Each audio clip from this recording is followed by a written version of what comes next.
and welcome to So, You're a New DM.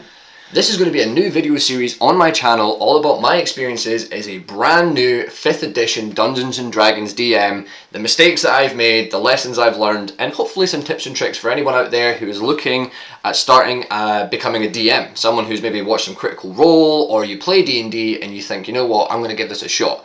I've currently only DM'd 5 sessions, so I am very much in this hole. I'm very new to this, I'm still learning, and I wanted to make this video series to pass this information on to you. So let's get on to episode 1, the 5 lessons that I've learned as a new DM.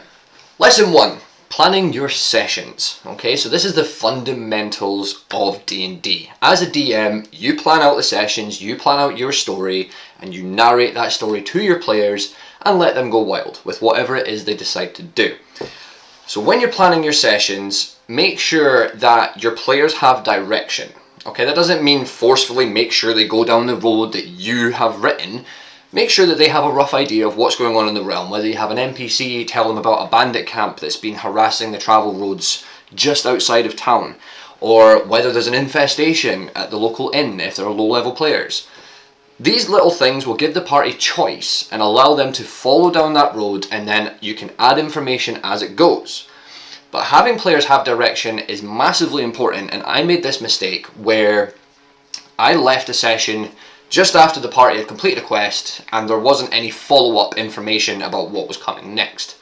So when the session started 2 weeks later, the party didn't really know what they were supposed to do, and me as a DM, I don't want to force encounters with NPCs or just have somebody randomly run into the tavern and start screaming about what's going on in the world.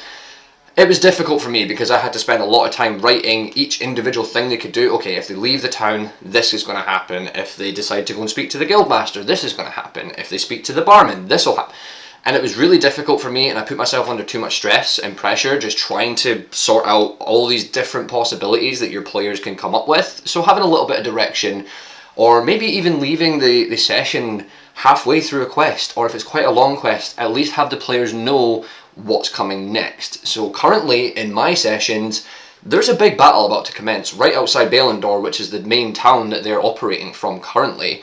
And they know they've got around 2 days to prepare for this before this kind of army approaches. So they're aware, right, we need to start getting ballistas, we need to start fortifying things, we know what we have to do over this next 2 days before the battle commences. So they've got direction, so they can spend 2 weeks planning what they're going to do. And that's what it's all about, having your players understand what their goals are. Otherwise, we know what they're like. They'll be betting on goats, they'll be starting up a cheese industry, they're going to go to a local fight pit and bet on lobsters fighting each other. You know what players are like. I've been a player for around 5 years, I know this. So having a little bit of direction is good, but also allowing your players your downtime when it's necessary to let them go and do these fun things, whether it's betting on lobsters or whether it's fireballing people. Moving on next is note-taking. Okay, so this is super important. I made a mistake in one of my sessions where a random NPC encounter had happened that I wasn't planning for, and I passed on small amounts of information to the party, and then a couple of sessions later they referenced back to this NPC and they went to go and find him. I hadn't taken notes down about this NPC, and that was a mistake for me, because they had notes, whereas I didn't. So I didn't know anything about this NPC other than I'd made him up on the fly for a little bit of improv, and I had to stop the game and I had to take a break and say, guys, I'm going to have a look at your notes because I don't know who this NPC is. And then it kind of slowed the game down. People were very understanding because I'm very new, but still make sure you're taking notes all of the time. Always have pen and paper right here behind your DM screen, so that anything that happens, whether it's your players have achieved something really cool, or whether there's been an NPC encounter, just a name, their race, what they look like, their accent, if you're going to be doing some role playing, and any small amounts of information that person may have, it stops you from looking really silly later on down the road. Also, keeping an eye on your players' abilities and their traits. Now this is super important because sometimes you'll find in D&D games, you'll have 1 or 2 players who are super confident, they've got a lot of experience, and they're kind of the front runners of your group. And there's other players you might have who are quite shy, who aren't really putting themselves forward, or they're just kind of floating along with the rest of the party and doing their bits when it comes to it. So having an idea of your individual players, like their stats, their abilities, their traits, You as a DM can take these people who are a little bit more shy and build certain moments for them. You know, whether you have a ranger who is quite shy and doesn't really want to talk, you could have them as they're patrolling through the forest. The ranger's wolf picks up a scent of some goblins. This information is passed on, and all of a sudden your ranger's now at the forefront because they have the range to deal with this. It's something small, but it means a lot to that player for them to be involved and for their specific traits and attributes to be beneficial to the party. So yeah, maybe it's a couple of goblins, or maybe they can see something a lot quicker than the other party members can and have little moments for that specific player. If it's a rogue, maybe set up something small, a small quest where they have to sneak in and steal a specific item that is going to help the party massively. It could be worth a lot of money. And then that rogue feels like they've achieved something. Rather than myself as a character, I play a barbarian warlock, and I'm kind of the front man of the group, and the group's kind of happy with that. But it gives everybody else a chance to shine and show off their character, their creation, and all the hard work and effort and time it takes to build through your character, all your traits, all your spells. It gives them moments in the spotlight. So make sure that you take notes of that and allow them to do what they got to do. Moving on from what I was just speaking about, building specific encounters for different players. So this can go one of two ways. If you have a party full of mages and spellcasters, be very careful when you're setting up encounters and things that will happen. If these encounters have everything that is resistant to magic, it will make your players feel a little bit weaker than they are. Or if you have barbarians and fighters that don't have magical weapons, don't be constantly putting them up against things that have resistance to slashing, piercing, and bludgeoning damage that is not magical. You want your players to feel powerful, but you've got to make sure you keep that balance right. So like I said, putting in little things that your players can do, a certain enemy that one of your party is going to be powerful against. If you've got a paladin, you know, maybe have some undead appear, and then your paladin is going to come in and smite them down with the power of all hellfire. You know, it's going to be epic. They're going to really enjoy that. You're going to have characters, you know, like barbarians who just want to run up and smash stuff because they're raging and foaming at the mouth, because that's what barbarians do. We love it. Let the barbarian do that sometimes. Have ranged attacks. Have maybe some enemies up on the top of a cliff that only the ranger is able to deal with, or maybe your wizards, if your wizards have got long distance spells. Little things for individual characters will make such a difference, and your players will enjoy themselves so much more, rather than just, oh, yep, Hamish is raging again. Guess we'll just kind of sit back and let him go and smash stuff. So, moving on from that, this is going to be about balancing combat. So, we all know and love or hate the CR system here in D&D, especially in 5th edition. For me personally, I think it works to a certain degree as long as you understand your party. You know, you could put your party up against something that's 2 or 3 CR levels higher than them, and they will triumph. I did it in my last session. My players were fighting against a monster that was 3 CR levels above what they should have been, and my party was intuitive, because 2 of them went down, a third one went down, including the barbarian, and then all of a sudden they started coming up with intuitive ways on how they're going to deal with this threat. They were constantly moving around the battle map, so this creature was only able to target one of them at a time with his melee attacks. And using that to their advantage allows your players to really think on the spot and be like, okay, we're in a bit of trouble right now. We really got to suggest something a bit crazy to see if this works. And allow your players to do that. You know, if you've set up an encounter where halfway through your boss fight, you know, once they're at half health, they're going to just dimension door out of there, or they're going to try and teleport away. And that's written in. You've wrote that as the DM because they might come back later on. But if one of your party casts counterspell, don't just say that it doesn't work. You know, let them use their abilities and let them try and close down this encounter. That's the whole point. Because if you're constantly having maybe your end game boss is appearing throughout your story, or you're having a difficult encounter, and then once they start to get to the point, right, your enemy is now bloodied, and you can see it, they're excited, right, he's at half health, let's keep going, let's keep pushing, and then all of a sudden, dimension door, it's like, oh, okay, well, at least we managed to get him to half health, I suppose, but he's just going to go off and heal, and he's going to come back even stronger next time. That's fine for certain enemies if you do have this planned that that's your end game, but if your players come up with a way to stop that from happening, whether it's using Earthbind on a dragon to stop it from flying away, or if it's using counter spells for necromancers and stuff to stop them from using dimension doors and teleports, let that happen. On the other hand, if you're putting up creatures that are lower CR level can be deadly, depending on their abilities and traits. So when you're writing up an encounter, look at what your party is capable of doing, look at their attributes, their traits, their spells, their magic weapons if they have any, and build the encounter around that. Don't just go off the book and say, yep, this is a CR10, my party is CR10, so it's going to be an even fight, because that's not how it works. It comes with experience, and luckily for me, my best mate, who is our DM, has given me tips and advice on, okay, if you're going to build a creature, make sure that you look into, okay, what is its resistances? If you've got loads of mages that are going to cast fire, if it's immune to fire, that's going to make the challenge more difficult because your party's relying on fire. If it's resistant to all magic and the majority of your party are spellcasters, that fight is going to be very, very difficult because it's resistant to all magic. So they're going to be hitting it for half damage every time.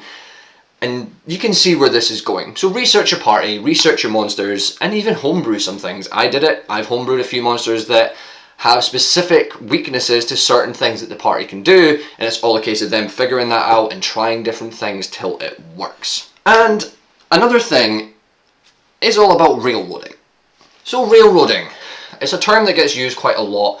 I've seen it in many videos, and I've heard the term used in games prior, and I want to explain what the difference between railroading a campaign and having a linear campaign is.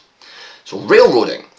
Railroading is where the DM basically doesn't let anything happen that messes with their story. Okay, so you've planned in that this is going to happen, and no matter what your players do, it's happening. They have no way of going around it, they have no way of dealing with it, and the story starts to feel more like a movie and a cutscene that they don't really have any input in.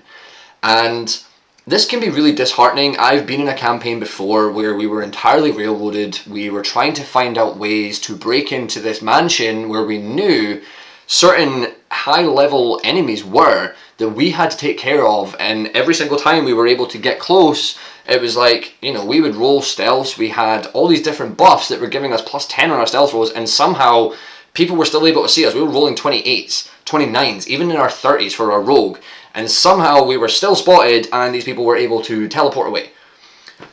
You know, or I've seen examples on the Dungeon Dudes where they're talking about, as a bard character, he was trying to charisma his way in. He was trying to find his little moment where he could be the bard and talk his way through in, disguising himself, and all of a sudden everyone noticed that, oh no, this person shouldn't be here, and the guards threw him out.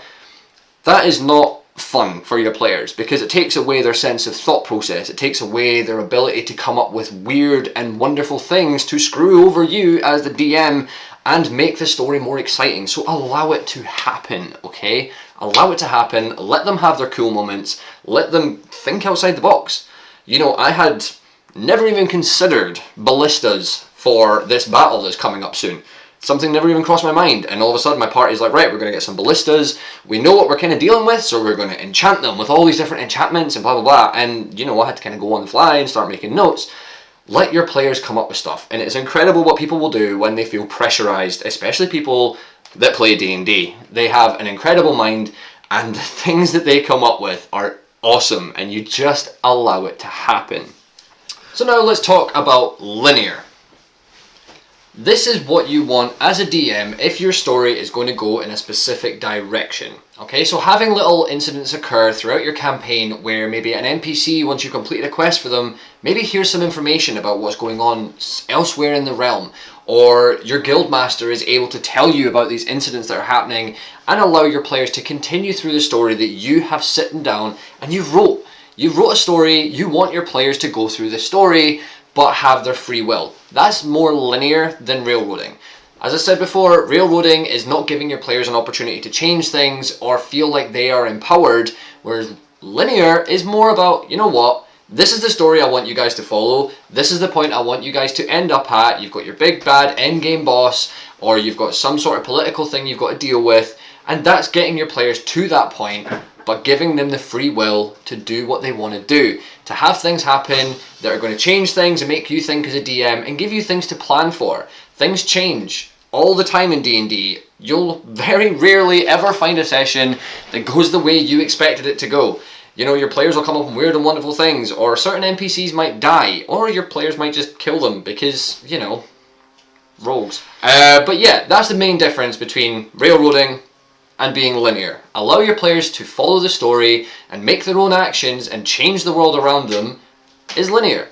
Telling them they can't do anything because you haven't planned for it or that you want it to go a specific way, so it's not happening, no matter how well you roll, no matter what you try and achieve, it's not going to happen because I haven't planned for it to happen that way, and yeah. Learn to improv. This is what linear is all about, improvisation and coming up with things on the fly. This is how you're going to let your players really enjoy the story you've written without them feeling forced into cutscenes and more of a movie-like experience rather than D&D where they can change up the world around them to their whim.